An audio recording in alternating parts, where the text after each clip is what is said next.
I saw the job listing 2 weeks ago. Wanted, night guard at Wess Market. Pah, 12 a.m. 6 shift. The whole thing struck me as odd, right off the bat. What kind of grocery store needed a security guard while it was closed? Was the crime really that bad? But I needed the money, badly. And 2 days later, after a phone interview with a man named Clive, I showed up for my first shift. As soon as I pulled up, I sort of understood why they needed a night guard. The grocery store sat at the edge of a rundown strip mall. Large signs reading "Space for Rent" hung in the store windows. But judging by the dusty glass and flickering street lamps, no one had taken them up on the offer in years. I parked near the front door, and as I approached the building, I saw a woman hurrying away from the store. "You must be Erin," she said breathlessly. "The night guard? That's me. Clive left you some instructions. I put them on the conveyor belt at register 1. She gave me a polite nod and then stepped around me, heading for the only other car in the parking lot. "Oh, thanks. Be friendly," my inner voice scolded. "She's your new coworker." I turned around. "Hey, what's your name?" But she was already diving into the car. The door slammed, the car reeled out of the parking space, and then she was gone. So much for a new friend. I turned back towards the store. The parking lot was completely empty now, and the nearest streetlight was flickering with an odd, erratic rhythm. A cold wind swept in, whipping a crumpled paper bag across the parking lot. Well, here goes nothing. I stepped up to the store. The glass doors squeaked as they parted for me, and then I stepped inside. Despite its outward appearance, the store was actually pretty nice inside. Bright fluorescent lights shone from overhead. Jazzy music played from hidden speakers. I headed over to register 1, where a folded piece of paper was waiting for me. I flipped it open and began to read. "Dear Erin, welcome to the Wess family. We sincerely hope you enjoy your first shift. To help you, we've compiled a list of rules that should make your shift as easy as our fresh-baked apple pie.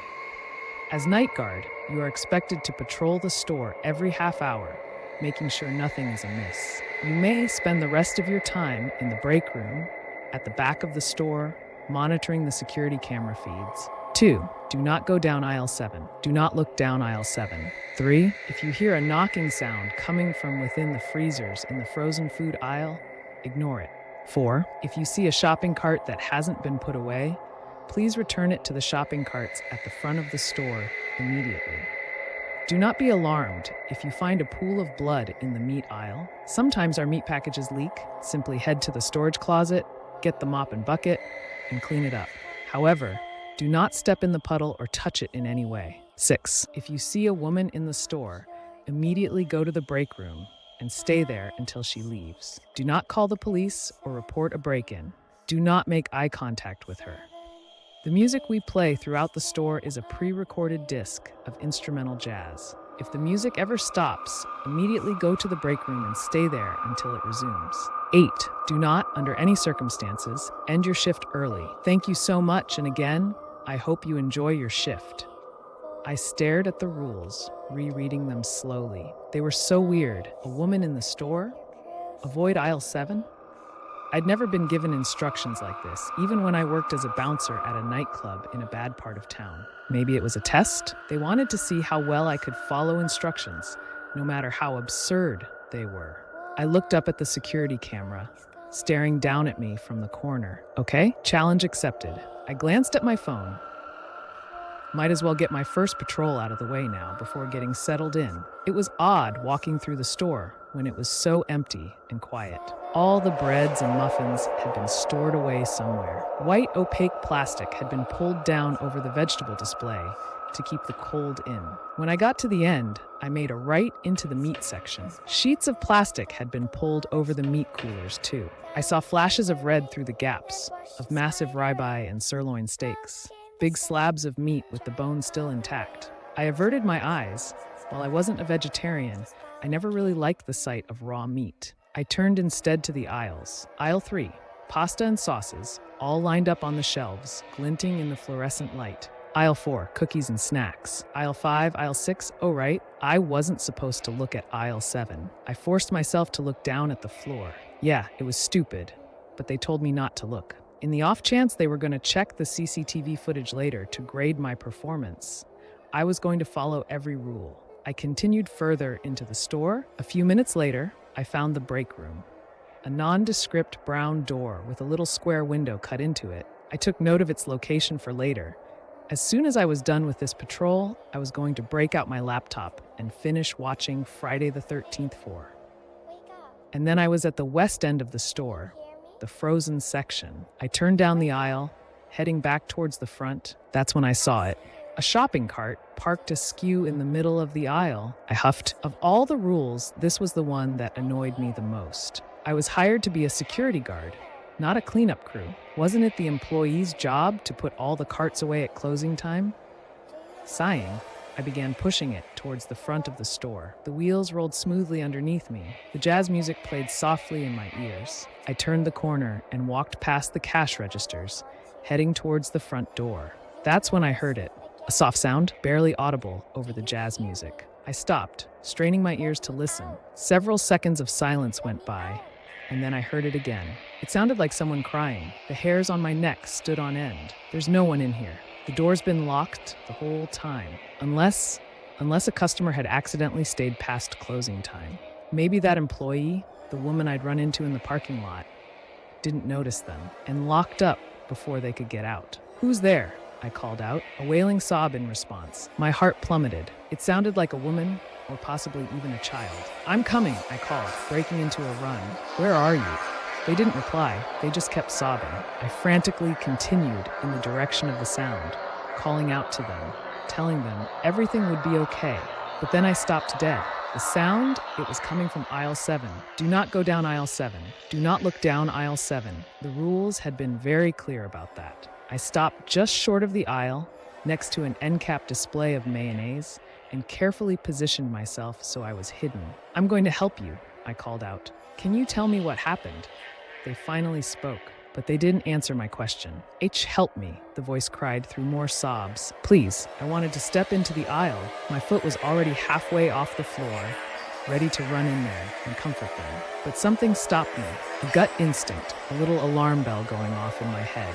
Because out of all the aisles, what were the chances this person would be in aisle 7? And besides, they were safe. They were in an empty store with me. It's not like they were in a dark alleyway in the middle of the night. "Come out of the aisle," I called, my voice shaking a little. "Then I'll be able to help you." "Please," the voice replied. "Help me. This is stupid. Clearly, some person got stuck in here after closing time, and they're scared. Just go into the aisle and help them get home." But there was another part of my brain, the instinctual lizard brain part, and it was screaming at me to not move a muscle. "Do you need me to call someone?" I tried. "Your parents or family? The police?" "Help me," the voice pleaded again. The "help me." It sounded the same each time they said it, a little stutter at the beginning, an emphasis on me. It almost sounded like a recording or some AI-generated thing, looping over and over. It didn't sound natural. "Come out of the aisle," I shouted. "Come out and I'll help you." The sobs got louder, faster, hysterical. "Help me," the voice pleaded again, in a desperate tone that made my stomach twist. I stood there, pressed against the mayonnaise display. Listening to them sob was making my stomach flip-flop. Even if it did sound slightly unnatural, I could call the police. I thought they'd know what to do. Except I'd left my cell phone with my backpack at cash register 1, and getting it would mean crossing aisle 7. The rules didn't say anything about walking past aisle 7. They just said I shouldn't go down it or look down it. And I couldn't just stand here and do nothing. What if it really was someone who needed help? A child who'd sprained their ankle and couldn't get up? "Don't worry. I'm getting my phone and calling the police," I called out. Then I took a deep breath and stepped across the threshold of aisle 7 towards register 1. As soon as I took a step, the crying stopped. Just like that. Violent sobbing, and then, in an instant, nothing. Like a switch had flipped. Then the footsteps started. Loud, slapping footsteps of someone running down the aisle, way too large to be a child, coming straight at me. My heart dropped. It's a trap. They're coming for me, and I'm probably going to die here. But as soon as I made it across the aisle, the sound stopped. All I heard were the soft jazz tunes playing through the speakers overhead. I hightailed it to the break room, completely forgetting about the cart I was supposed to return.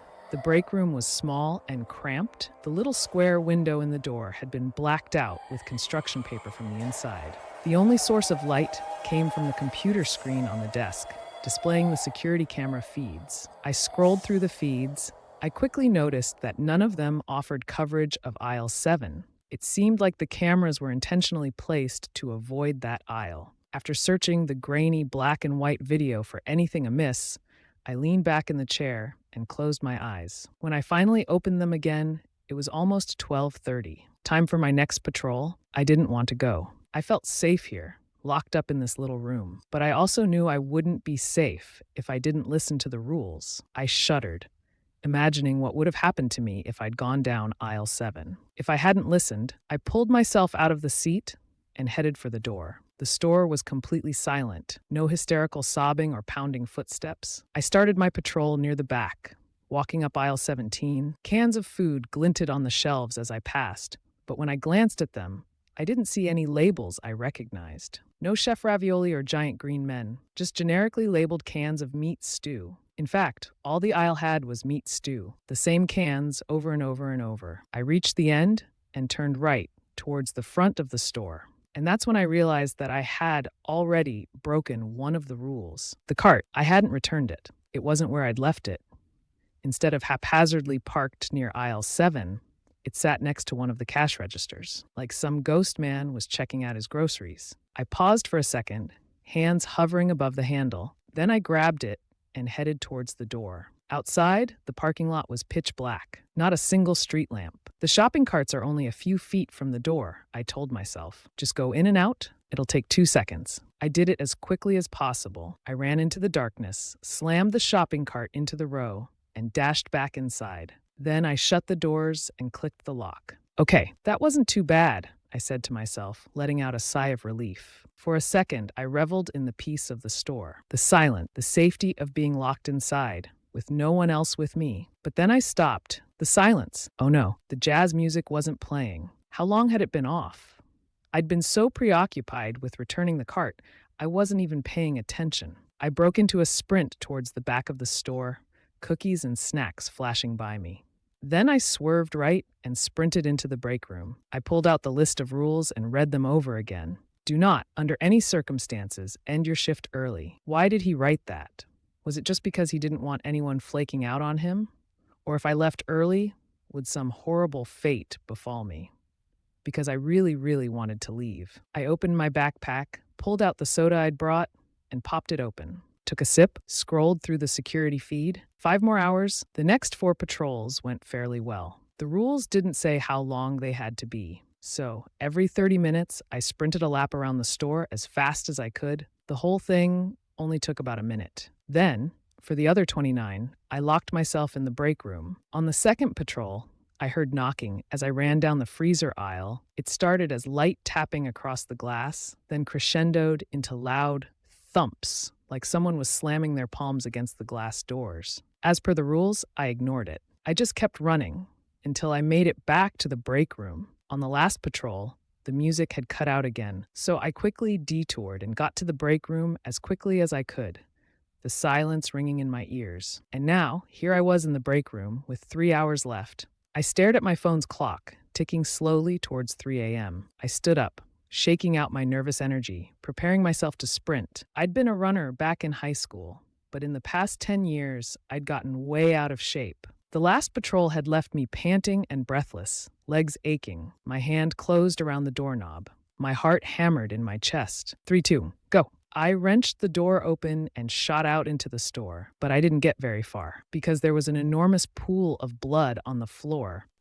All the air sucked out of my lungs. I stared at the blood, shining in the fluorescent lights. The rules said to clean it up, but that would take at least 10 minutes. I wasn't safe out here. I swallowed. Then I hurried to the supply closet, got a mop and a bucket, and started cleaning as fast as I could. The job was messy. I slid the mop through the blood, then dunked it in the bucket. Rinsed and repeated, the soapy water tinged red. A few times it splashed up and almost landed on me. But I did it. I cleaned it all up without touching a drop. Unfortunately, by the time I was finished, it was 3:27. Time for my next patrol. I was too tired to run, so I settled for a brisk walk around the store. I headed up through the frozen food. I noticed now there were handprints on the glass doors. Handprints of all sizes, tilted and smudged, except the proportions looked all wrong, with fingers that were too long, too thin. I averted my eyes and kept going. 2.5 more hours. My footsteps clicked against the tile floor. The jazz was starting to grate on my nerves.